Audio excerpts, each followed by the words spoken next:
Hello congrat family. So where I am लारे Fatima, I hope you are doing well. So यहाँ पर हम कर रहे थे first year BCom semester first का बिजनेस इकोनॉमिक्स एंड आज हम टॉपिक करने वाले हैं supply and production decision. So अगर आपने प्रीवियस वीडियोस देखी हैं देन आपको पता होगा हमने डिमांड टॉपिक कंप्लीट किया था, डिमांड के बारे में पढ़ा था काफ़ी सारे लेक्चर में, demand analysis, demand forecasting and आज हम देखेंगे सप्लाई के बारे में, सप्लाई एंड प्रोडक्शन डिसीजंस। सो क्या क्या टॉपिक्स हम पढ़ने वाले हैं वो देख लेते हैं। सबसे पहले meaning of production and then production function, types of production function, law of variable proportion and law of return to scale. So ये सारे टॉपिक्स हम आज की वीडियो में कवर करने वाले हैं। सो स्टार्ट करने हैं सबसे पहले मीनिंग से। क्या होता है प्रोडक्शन? सो यहाँ पर हम देखेंगे meaning of production. Production is a process by which various inputs are combined and transformed into output of goods and services for which there is a demand in the market. Production क्या होता है? Production एक process है कोई भी product बनाने का, ठीक है, जिसमें कुछ इनपुट्स लगाए जाते हैं, कुछ मटेरियल यूज किए जाते हैं एंड उन इनपुट्स को कंबाइन करके एक प्रोडक्ट बनाया जाता है, एक आउटपुट निकाला जाता है किसी भी गुड्स का या सर्विसेज का, ऐसे गुड्स और सर्विसेज का जिसका मार्केट में डिमांड होती है, ठीक है। अब ऐसे प्रोडक्ट तो नहीं बनाओगे जिसकी मार्केट में डिमांड नहीं है, ऐसे प्रोडक्ट का प्रोडक्शन करने से कोई फायदा ही नहीं है। जो भी मार्केट में जिस भी प्रोडक्ट की डिमांड होती है कोई बिजनेस फर्म उसको प्रोड्यूस करती है, बनाती है एंड देन उसको सप्लाई करती है। Production is a process of combining various materials input and immaterial input in order to make something for consumption. Production एक ऐसा प्रोसेस है जिसमें हम बहुत सारे मटेरियल इनपुट और इमटेरियल इनपुट्स को कंबाइन करके एक प्रोडक्ट बनाते हैं, एक आउटपुट निकालते हैं, ऐसा आउटपुट जो कंजप्शन के लिए होता है, ठीक है, जिसको कंज्यूम कर सके। The essence of production are creation of utilities and transformation of input और सोर्सेस इनटू आउटपुट। देखो ऊपर वाली लाइन से ये तो समझ में आ गया होगा कि प्रोडक्शन जो है वो इनपुट्स को यूज करके आउटपुट निकालने के लिए किया जाता है जिससे यूटिलिटीज क्रिएट होती हैं, ठीक है। इनपुट से आउटपुट में कन्वर्ट करना, ठीक है, इनपुट से ये हो गया हमारा इनपुट। अब इनपुट में क्या चीजें आ जाएंगी, आउटपुट में क्या चीजें आ जाएंगी। इनपुट से आउटपुट तक जो जाता है वो प्रोडक्शन होता है, ठीक है, प्रोडक्शन। यहाँ पर इनपुट में जैसे आ जाएगा, अगर आपको कोई एक पेन बनाना है, बहुत सिंपल से एग्जांपल लेते हैं पेन का, ठीक है, तो यहाँ पर प्लास्टिक हो गया रॉ मटेरियल, इंक हो गई, ठीक है, एंड कुछ मशीन्स का यूज होगा या फिर कुछ लेबर का यूज होगा एंड सबसे जरूरी इसमें फंड लगाना होगा, पैसा लगाना होगा, ठीक है, क्योंकि जो भी रॉ मटेरियल आप परचेज करोगे या जो भी मशीनरी परचेज करोगे उन सब में क्या होगा, आपका पैसा खर्च होगा, ठीक है। तो इनपुट्स पहले लेना, सारे इनपुट्स क्या होंगे उन सबको इकट्ठा करके उसका प्रोडक्शन करना एंड देन उससे निकल के आता है आउटपुट, यानी कि आपका जो पूरा फिनिश गुड पैन बन के आएगा वो हो जाएगा आउटपुट, ठीक है। इन सारी चीजों को हम बोलते हैं इनपुट एंड जब ये प्रोसेस होती हैं उसको हम बोलते हैं प्रोडक्शन, ठीक है।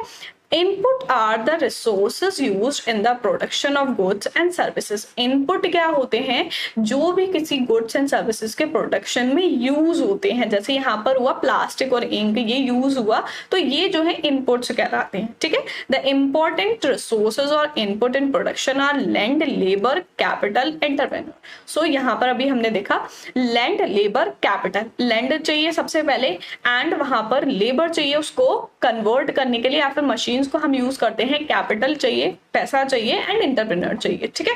तो ये सारी चीजें जो होती हैं ये इनपुट्स हमें लगाने होते हैं किसी भी आउटपुट को निकालने के लिए, किसी भी प्रोडक्ट बनाने के लिए या सर्विस बनाने के लिए। तो प्रोडक्शन क्या होता है समझ में आ गया। नेक्स्ट हम देखेंगे production function. Production function is the functional relationship between physical output of a production process to physical input और factor of production। तो यहाँ पर क्या बोला है कि प्रोडक्शन फंक्शन जो होता है वो क्या शो करता है, फंक्शनल रिलेशनशिप शो करता है, जो भी फिजिकल आउटपुट होता है प्रोडक्शन प्रोसेस का एंड जो भी फिजिकल इनपुट होता है उन दोनों के बीच जो फंक्शनल रिलेशनशिप शो करता है उसको हम बोलते हैं production function. In other words, we can say production function denote an efficient combination of input and output. Production function क्या डिनोट करता है, जो इनपुट और आउटपुट का इफेक्टिव कॉम्बिनेशन होता है उस चीज को शो करता है। The factor which are used in the production of goods and services are also called as agents of production. जो भी चीजें, जो भी फैक्टर्स गुड्स या सर्विसेज के प्रोडक्शन में यूज होते हैं उनको हम एजेंट्स ऑफ प्रोडक्शन भी बोलते हैं। ठीक है, एजेंट ऑफ प्रोडक्शन। सिंपल सा क्या मीनिंग बोला है कि इनपुट, ठीक है, इनपुट एंड आउटपुट दोनों के बीच का जो रिलेशनशिप है उस फंक्शनल रिलेशनशिप को शो करता है production function. Production function of a business firm is determined by the state of technology. Technology की स्टेट से हम किसी भी बिजनेस फर्म का प्रोडक्शन फंक्शन डिटरमाइन कर सकते हैं। अब production function refer to the functional relationship under the given technology between physical rates of input and output of the firm per unit of time. जो सारे पॉइंट इसमें given है वो सबसे ज्यादा इंपॉर्टेंट है प्रोडक्शन के लिए। क्या बोला यहाँ पर, अंडर अ गिवन टेक्नोलॉजी, क्या चाहिए, टेक्नोलॉजी चाहिए, between physical rate of input, input जो भी लगेगा, एंड आउटपुट जो भी होगा फर्म का किसी भी एक टाइम पीरियड में। ठीक है, तो गिवन टाइम पीरियड में जो टेक्नोलॉजी लगा के इनपुट से आउटपुट निकाला जा रहा है वो होता है प्रोडक्शन फंक्शन। सो यहाँ पर आपको प्रोडक्शन फंक्शन की इक्वेशन गिवन है। प्रोडक्शन फंक्शन को नोट कर रहे हैं क्यू से, ठीक है, एंड फंक्शनल रिलेशनशिप बता रहे हैं किस किस के बीच में functional relationship, labour, capital and technology, और बहुत सारे इसमें इनपुट्स लगते हैं जिनका फंक्शनल रिलेशनशिप होता है। ठीक है, सो यहाँ पर इनपुट और आउटपुट के बारे में बताया गया है प्रोडक्शन फंक्शन में कि इनपुट और आउटपुट का कॉम्बिनेशन जो होता है उसको हम प्रोडक्शन फंक्शन बोलते हैं। देन नेक्स्ट पॉइंट हम देखेंगे types of production function. Production function जो होता है वो कितने टाइप का होता है। First is on the basis of time period. Time period के बेस पर अगर देखें तो first one is short run production function and second one is long run production function. अब शॉर्ट रन प्रोडक्शन फंक्शन कितना शॉर्ट होता है, first is short run production function. The short run is defined as the period during which at least one of the input is fixed. Short term में क्या होता है, कम से कम एक input जो होता है वो फिक्स्ड होता है, जैसे हमारे लैंड हो गया, ठीक है, लैंड जो है वो फिक्स्ड रहेगा। ठीक है, and then long run production function में क्या होता है, the long run production function is defined as the period of time in which all factor of production are variable. सारे फैक्टर जो हैं इसमें वेरिएबल होते हैं। क्यों, क्योंकि लॉन्ग रन में फिक्स्ड रखना बहुत ज्यादा मुश्किल हो जाता है। कुछ चीजें ऐसी होती है, लॉन्ग रन का मतलब कि कई साल, 4-5 साल का टाइम पीरियड हो गया। शॉर्ट रन में जो होता है विद इन 1 ईयर। ठीक है, तो शॉर्ट रन में फिक्स हो सकते हैं, बहुत सारी चीजें फिक्स होती हैं, बट लॉन्ग रन में जो है सारे ही फैक्टर जो होते हैं वो सारे वेरिएबल होते हैं। वेरिएबल का मतलब फ्लक्चुएट होते रहते हैं, चेंज होते रहते हैं। एंड देन नेक्स्ट सेकंड है on the basis of factor production. Factor production के बेसिस पर प्रोडक्शन फंक्शन का कितने टाइप होते हैं, first is fixed proportion production function and second is variable proportion. Fixed का मतलब जो हमेशा फिक्स्ड रहते हैं, वेरिएबल का मतलब जो चेंज होते रहते हैं। सो फर्स्ट देखेंगे fixed proportion production function. The fixed proportion production function also known as Leontief production function which implies the fixed factor of production functions such as land, labor, raw material are used to produce a fixed quantity of an output, and these factor of production function cannot be substituted for any other factor. अब यहाँ पर आपको कौन से बोले हैं, land, labour and raw material. अगर आपको पता है कि आपको इतनी क्वांटिटी बनानी है, यहाँ पर क्या बोला है कि फिक्स्ड क्वांटिटी प्रोड्यूस करनी है, तब ये सारी चीजें आपकी फिक्स्ड रहेंगी, चेंज नहीं होंगी। ठीक है, कि इतने, अगर हमें मान लो यहाँ पर 100 यूनिट्स बनाने हैं तो ये क्या हो गया, आपका एक फिक्स क्वांटिटी हो गई कि 100 यूनिट्स बनाने हैं। अब 100 यूनिट्स 5 लोग 5 दिन में बनाते हैं। ठीक है, तो 5 दिन में ही अगर बनाने हैं तो 5 यहाँ पर लेबर लगानी पड़ेगी। एंड रॉ मटेरियल उसमें जितना यूज होता है, अगर 100 क्वांटिटी बनानी है तो 100 क्वांटिटी के हिसाब से ही रॉ मटेरियल यूज होगा, वो चेंज नहीं होगा। एंड इसको किसी भी दूसरे फैक्टर से सब्सटीट्यूट नहीं किया जा सकता है, जो इसमें फिक्स्ड है वो फिक्स्ड रहेंगे। ठीक है, and second is variable proportion production function. Variable का मतलब जो चेंज हो जाए। The variable proportion production function suppose that the ratio in which the factor of production such as labour and capital are used in variable proportion, जो change हो जाए, जिनका ratio change हो जाए टाइम के साथ। जैसे यहाँ पर बोला है कि लेबर, अब अगर मान लो 2023 में जो लेबर थी वो थी 25% मान लो एग्जाम्पल, ठीक है। एंड देन 24 में क्या हुआ, कुछ पर्सन जो थे लेबर के वो छोड़ के चले गए या और हायर कर दिए, ठीक है। तो यहाँ पर 30 हो गए, 30%, तो ये क्या हुआ, चेंज हो गया, वेरिएबल हो गया, ठीक है। तो यहाँ पर वेरिएबल प्रोपोर्शन में इस तरीके से होता है कि आपकी कैपिटल और लेबर जो है वो चेंज हो जाती है, वो होते हैं variable proportion production function. Then next point देखेंगे लॉ ऑफ वेरिएबल प्रोपोर्शन। जो लॉ ऑफ वेरिएबल प्रोपोर्शन होता है वो क्या होता है, an increase in the capital and labour. अभी देखा हमने कि वेरिएबल फैक्टर कौन से हैं, कैपिटल एंड लेबर, तो वेरिएबल प्रोपोर्शन का लॉ है, तो यहाँ पर कैपिटल और लेबर की बात कही गई है। And increase in capital and labor applied in the cultivation of land cause in a journal less than proportionate increase in the amount of product raised unless it happen to coincide with an improvement in the art of agriculture। सो यहाँ पर क्या बोला है कि capital और labour को increase किया गया कल्टीवेशन में कुछ लैंड कॉस्ट की वजह से, कि जो प्रोपोर्शन है उसको इंक्रीज किया गया है, कि जो अमाउंट ऑफ प्रोडक्ट निकालना है हमें कल्टीवेशन से वो हमें ज्यादा चाहिए, तो उसके लिए हमें कैपिटल और लेबर भी ज्यादा लगानी पड़ेगी, जिससे एग्रीकल्चर की आर्ट जो है वो इम्प्रूव हो। जैसे अगर मान लो एग्रीकल्चर फील्ड से अगर 50 यूनिट्स हमें मिलते थे प्रोडक्ट के, ठीक है, 50 यूनिट्स निकलते थे प्रोडक्ट, अब हमें इसको इंक्रीज करके 60 करना है, तो यहाँ पर जब हम प्रोडक्ट की क्वांटिटी बढ़ा रहे हैं तो वहां पर कैपिटल और लेबर भी इंक्रीज होगा। तो ये होता है law of variable proportion. The law of variable proportion is new name for the famous theory the law of diminishing marginal return of classical economics. Classical economist ने एक थ्योरी दी थी the law of diminishing marginal return की, जो उसका नया name है law of variable proportion. So ये होता है हमारा law of variable proportion. Then next हम देखेंगे इसकी कुछ एजम्पशंस, कि जो लॉ ऑफ वेरिएबल प्रोपोर्शन बना उसमें क्या एज्यूम करके वो लॉ जो है बनाया गया। The law of variable proportion is based on following assumptions. कुछ एजम्पशंस यहाँ पर गिवन है जिसके बेस पर लॉ बनाया गया था। First is the state of technology is assume to be given and constant. जो टेक्नोलॉजी है वो कांस्टेंट रहेगी। यहाँ पर क्या बोला, कैपिटल और लेबर, दो चीजों की बात कही गई है। तो यहाँ पर टेक्नोलॉजी ये मानिए कि भाई अगर आपको जब आप 50 यूनिट्स बना रहे थे तब जितनी टेक्नोलॉजी यूज कर रहे थे उतनी ही टेक्नोलॉजी आप यूज करोगे जब 60 यूनिट्स बनाओगे, ठीक है, तो वो कांस्टेंट रहेगी। Second thing, there must be some input whose quantity must be kept as fixed और constant. Such input factor are called fixed factor. कुछ फैक्टर ऐसे होंगे, कुछ इनपुट फैक्टर जिनकी क्वांटिटी सेम रखी जाएगी, फिक्स्ड रखी जाएगी, तो उनको हम फिक्स्ड फैक्टर्स बोलते हैं।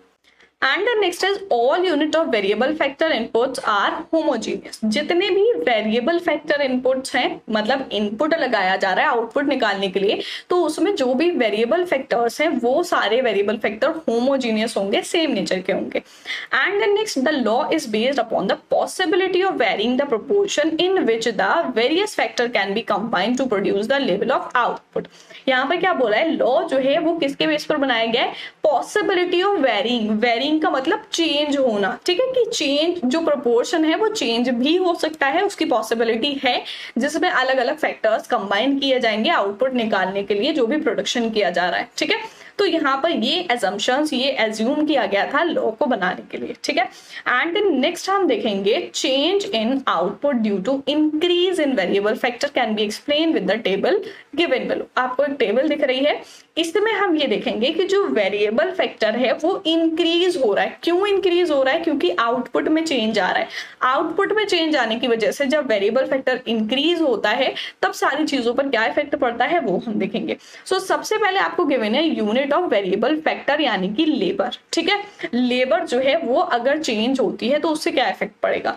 यूनिट ऑफ वेरिएबल फैक्टर 0, 1, 2, 3, 4, 5, 6, 7, 8, 9, 10 तक आपको गिवन है, ठीक है।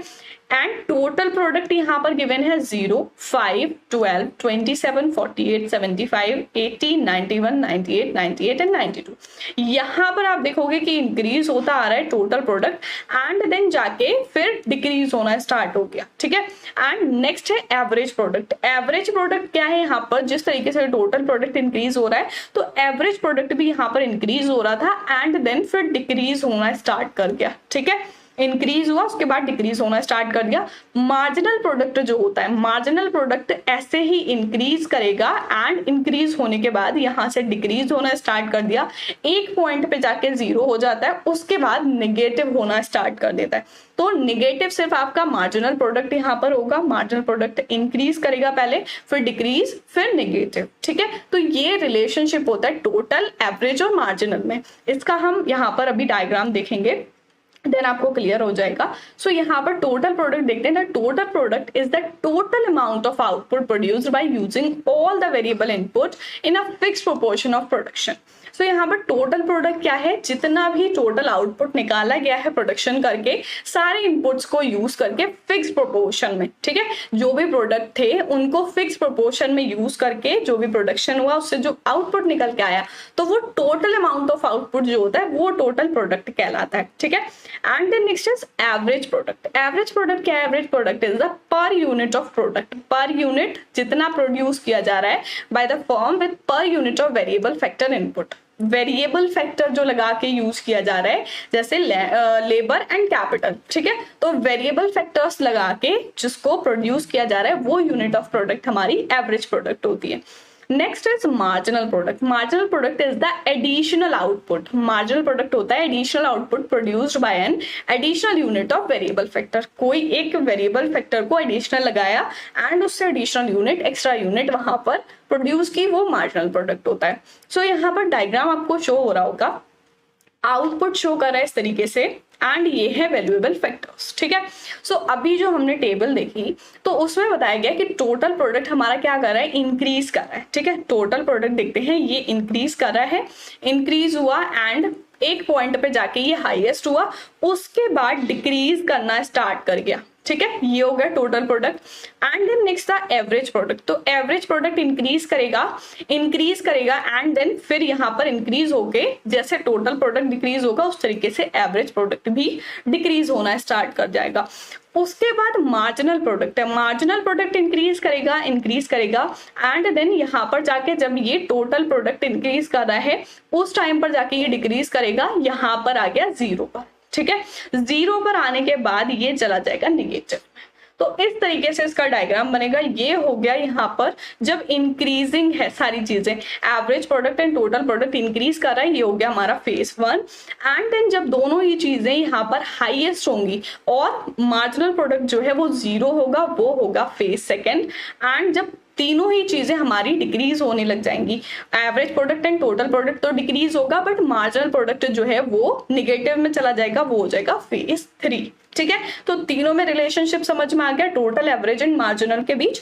इसकी हमने स्केड्यूल भी देख लिया किस तरीके से बनेगा एंड ये हो गया आपका इसका फिगर। सो नेक्स्ट हम देखेंगे law of return to scale. Law of return to scale क्या होता है, the term return to scale refer to the change in output as all factor change by the same proportion. जैसे अगर कोई भी raw material use किया जा रहा है किसी भी प्रोडक्ट को बनाने के लिए तो उसका जो प्रोपोर्शन है वो सेम रखा बट चेंज कर दिया। जैसे अगर मान लो अभी हमने पेन का एग्जांपल लिया, ठीक है, प्लास्टिक का एंड इंक का, ठीक है। अब यहाँ पर मान लो कि 5 ग्राम प्लास्टिक यूज हो रहा था और इंक हो रही थी 1 मिलीलीटर, ठीक है। तो अगर इस तरीके से हम इसको प्रोडक्ट बना रहे थे तो वो प्रोडक्ट निकल के आ रहा था। अब अगर हम इसका आउटपुट चेंज करना है, मतलब आउटपुट जब चेंज आएगा तो वो चेंज कब आएगा कि जो हमारे फैक्टर है प्लास्टिक और इंक, अब इसके फैक्टर को हम चेंज कर देंगे सेम प्रोपोर्शन में। सेम प्रोपोर्शन मतलब कि अगर हम इसको डबल कर दें, ठीक है, 5 ग्राम से 10 ग्राम यूज करें एंड इसकी इंक 2 मिलीलीटर यूज करें, डबल हो गया। यानी कि प्रोपोर्शन जो रहा दोनों में वो सेम रहा, डबल हुआ इंक्रीज, ठीक है। तो वो डबल जो सेम प्रोपोर्शन से इंक्रीज कर रहे हैं फैक्टर, उसी से जो आउटपुट निकल के आएगा वो चेंज आएगा, तो वो होता है return to scale. First is increasing return to scale, decreasing return to scale and constant return to scale. तीनों ही चीजें बहुत अच्छे से समझना। First one is increasing return to scale कब होगा? Increasing return to scale means an increase in the level of output more than the increase in input. तो यहाँ पर क्या बोला है कि आउटपुट में जो इंक्रीज हुआ वो इनपुट से ज्यादा हुआ, कि इनपुट में हमने जितना इंक्रीज किया था उससे ज्यादा इंक्रीज हुआ है आउटपुट में, तो वो होता है हमारा increasing return. For example, if output increase by 35% with an increase in all input by only 15% increasing return to scale prevail. So यहाँ पर क्या बोला है कि अगर कोई भी एक प्रोडक्ट बना रहे हैं उसमें जो भी इनपुट लग रहे थे, ठीक है, इनपुट जो लगा के हम प्रोडक्ट बना रहे थे, तो इनपुट जो लग रहे थे उसको 15% से बढ़ाया, ठीक है, जैसे हमने यहाँ पर इंक्रीज किया उसी तरीके से हमने 15% उसको इंक्रीज किया, बट जो प्रोडक्ट निकल के आया उसमें 35% इंक्रीज। तो जब इनपुट में कम इंक्रीज होता है एंड उससे ज्यादा आउटपुट में इंक्रीज निकल के आता है, वो होता है इंक्रीजिंग रिटर्न टू स्केल, ठीक है। जब आउटपुट में ज्यादा इंक्रीज होगा, ध्यान रखना, आउटपुट में जब ज्यादा इंक्रीज होगा तो वो इंक्रीजिंग रिटर्न होगा। And in decreasing return to scale, decreasing return to scale means increase in level of output is less than increase in the input.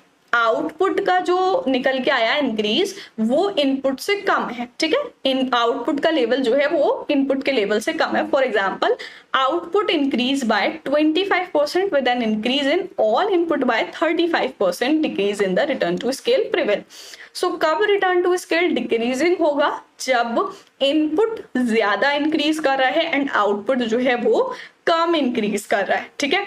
Input को हमने बढ़ाया 35% से, बट आउटपुट में जो इंक्रीज हुआ वो हुआ 25%। सो यहाँ पर डिक्रीजिंग हो जाएगा। कांस्टेंट रिटर्न, कांस्टेंट का मतलब सेम रहना। Constant return to scale means an increase in level of output is constant that the increase in the input. जितना इनपुट में इंक्रीज किया उतना ही आउटपुट में इंक्रीज निकल के आया, तो वो होगा कांस्टेंट रिटर्न टू स्केल। जैसे यहाँ पर आउटपुट इंक्रीज हुआ 25% with an increase in all input by 25%, constant return to scale prevail.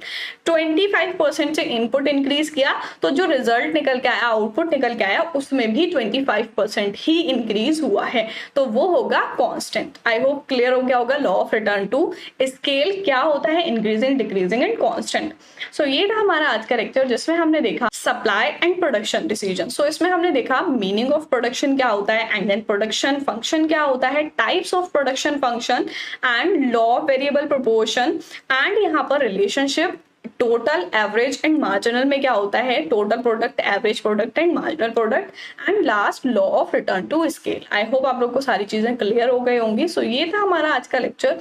Next video में करेंगे हम नेक्स्ट टॉपिक। सो मिलते हैं नेक्स्ट वीडियो में, तब तक के लिए गुड बाय।